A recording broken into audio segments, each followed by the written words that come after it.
RONALD MAYINJA abaddeko n'akayimba akalulukako muzeeyi agambye kano abantu baganye.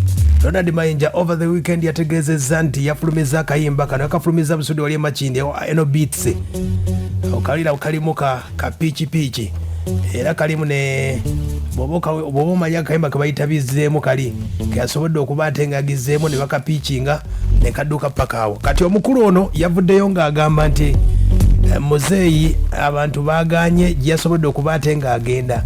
Oyinza okwebuuza RONALD MAYINJA yagenzewa okuba ate ng'akola research nti abantu baganye. Bino nno asobodde okuba ate ng'agendeko ne bannamawulire ng'abategeeza RONALD MAYINJA agamba nti gye yali abyogera akalulu kawedde. RONALD MAYINJA agamba ze naye akomyewo atya. RONALD MAYINJA wuno sooka owulire. Nyiridde we bali kusiima akabuliro tetusinkanye mbadde mu studio ponsanze nga ngezaako kuwandiika nnyimba zirekodinga audio era onsangidde ke kabuliro ako mbadde mu studio nga njiya nnyimba. RONALD MAYINJA ke kayimba keyayiyiza baganye abantu baganye. RONALD MAYINJA bannayuganda obaana bafuula kyakuzanyirako oba kanaaba kamanyiiro oba noonya kamubaka gona mbulira ayinza okuba ensonga zino eziriwo ennaku zino abayimbi ba NRM buli agenda ku stage bamukuba obucupa. Ekivulu kyasembyeyo MAYINJA ne kusaasira bakiganye mu nsonga zino. Bw'oba ozirabye zonna nga bwe zitambula omukulu Mr. Ssemakula ayinza okuba yalabira wala okuba ate nga byeyogera ku nsonga zino nti ekibiina kijjudde ebyobufuzi kwe kukivaamu oba oliawo. Abamu bagamba nti eno diversion. RONALD MAYINJA sooka owulire byagamba. Agamba ne ku birthday ya General Muhoozi tebamuyita bwe busungu wa bujjoba.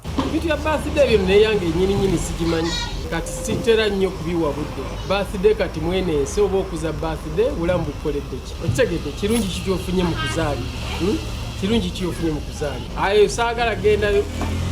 RONALD MAYINJA ndowooza akasete ke bamuwa oba kaweddewo. RONALD MAYINJA agamba yafulumiza akayimba ku nsonga ki zizina azibawa. Embeera eriwo ogiraba. Nze bwe mba nnyimba oluyimba nsooka kunoonyereza naye nayimbye oluyimba olugangamba nti ntambudde enjiri abantu bawagire sisitimu ebirungi gavumenti byekoze z'ebbanga lyaliwo akomewo takomawo naye nga bonna ku kyenafunye nti abantu baganye. So emesagi era gye nnyimbye eri mu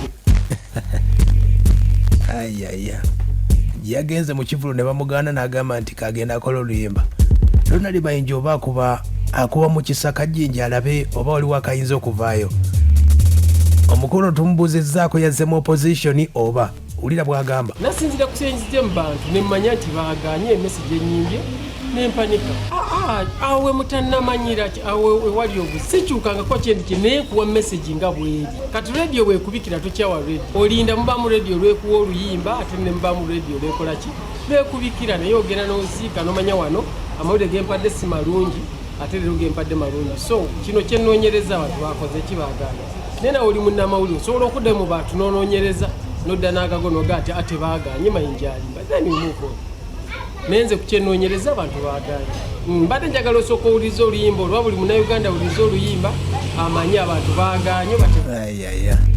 RONALD MAYINJA anaakafuula kamanyiiro oba muzanyo. Tumubuuziza ku nsonga ze RONALD MAYINJA y'omu ku bayimbi abasinga okukyukakyuka. Ono asinga ne Kamiliyoni. Wulira kuwa message nga bwetambula message nga bwe natambudde nze nnyimba ekitumala kukinoonyereza.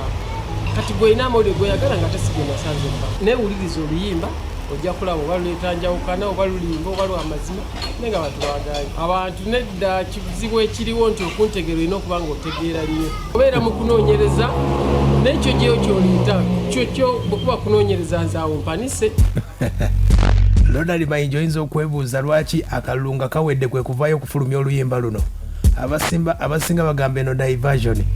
Wulira byagambye mbwe ebinyizizza abantu. Kyenabuuziza nange ne bangambye enguudo za kusasulira abasinga tebaziyitanga nako owa boda tokkirizibwa atalina ssente tosobola kuyitako kati ne bamaliriza nga bakoze ki nga baganye. Nze kuyimbira kyenzigye mu bantu abantu bakoze ki baganye era bagamba baali tebaagala malwaliro baali baagala ddagala gaaliwo gaali gamala nga ne bogassaako langi nossaamu eddagala nange mbiraba naye abantu bakoze ki baganye. Nze nkuwadde bubi message mu luyimba obuzibu mu ennyimba muziteekinga person yensonga lwaki ati agenda kukka kubanga mwagala tuyimba obuntu nga tebupazolingana. Ronald Mayinja wakirabidde nti music industry egenda kugwa. Music buli gwafulumya abantu bamwogerako mu nsonga ezo. Oba eno diversion kizibu ki? Omukulu ono atugambye lwaki avuddeyo mu kalulu. Agambye mu kalulu wali kaali kalango ng'alina byakola. Nana tujagamba akalulu kaali kalango era naliyo nali sinababuuza. Nebyo nebivudde afuta abantu baganye kyendabye. Mwe mukole okunoonyereza mulabe bakkirizo bate bakize kuyimbira kiriwo n'ekyanja kuyimbira ekirala. Leero oyinza okuba ng'onyiize ennyo kubanga maybe nga tekiri ku side yo naye ate lwe nayimba ekiri ku side yo maybe ejja kusanyuka naye ng'ekiriwo kati abantu bakoze ki baganye. Ayaya. Ronald Mayinja uno akyabagamba. Bane amwana kati buli lwompa kiki okuyimbako oba otandise to limit myself, to limit my potential. Kati siri mu byabufuzi kugamba kiri ku ground abantu bakoze ki baganye. By the way, luno si lwerimba olugenda okusooka mu nnyimba zaabwe kuba controversial. Nze buli lurimba lwe mbadde ndeeta nti ate lwaki oyimbye bwoti ate balinda bakuwandiikire lwe baagala bo tebawandiika. Smith right. Gwe bwebagga okanyongera kati gwe wese gwe bwebagga okampa muleke talenti yange ekule ngivuge nga bwe nkola ki bwe nina okugivuga kino nkyogere ne kino nkyogere. Activist tobeera bwotyo osobola, let me tell you the word activist because I'm an activist. Osobola okusanga omusajja nga avumirira omusajja olukumu. Ayaya. Ronald Mayinja ke kayimba kafulumidde wa Eno Beats agamba nti abantu baganye muzeeyi. Ronald Mayinja yakuba akayimba kali akalulu nakuba tuli ku bunkenke bizeemu oyinza okwewuunya kati gowulirizeeko nnyimba ki zonna ne zikulema okuwuliriza. Agamba nti abantu baganye. Ronald Mayinja gwali eyo gwasinga okubitegeera bino sibitegeera. Ensonga ze Ronald Mayinja bategeezezza yayita yeeyo nga akola lisaaki oba yeenoonyereza bibi okugamba nti ebintu byebyo. Webale kuweereza Abani. Kale. Nze Mivule Alex nga ndi Katiba. Agezaako kufuna obuwagizi mu bantu kuba bwali bwakendeera. Esebo. Bwalagawo obuwagizi bwe. Obuwagizi nga omanyi biri ebyokulonda byonna bwe byali. Bwali bwakkamu. Lwaki? Kati anti oba ensonga olw'ekibiina ekimu kyali kyayitiramu oluuzi. Esebo kambakoneko. Sebalo. Sebo. Boss. Ngende sako konjero. Mayinja huyu agambye bigaali. Oyanyeza bibye nawe umekabako. Abanike. Agamba atya. Kutuwereza Sebo. Sebo. Unabera cyasada wizard ngeno Rwanda mu Rwengo. Mukulu oyo nze ngamba alabika ndo ebigambo bibiri ngi atuuka. Kikiriza kuba nti ebintu alina byabinoonyereza. Ebale kutuwereza. Kale Sebo. Hello. Mukulu Abanike. Sabula. Ebale tuweereza n'omusomesa Kanda. Naye Mayinja nze ndaba okuyimba kati kwakomoba mu 2000. We yali ayimbira ebiyo naye kati atagala butagazi nze ndaba nga noonya obuwagizi bwe bukomewo naye bwagenda lwa nsonga. Nti ekitundu mwayimbira ate bo gavumenti gy'awaana bagikyawo. Agamba atya. Webale okuweereza. Kale. Ono Kalema John Pogba empambye. Ronald Mayinja asigala kulya mu campaign. Agezaako kwagala kudda abantu twamukoowa. Gwamukoowa oba? Sebo. Abanike. Sabula. Tata bali tuweereza. Kale. Onaddusha kula ekibaale. Manyi munaye ku mbeera yakati.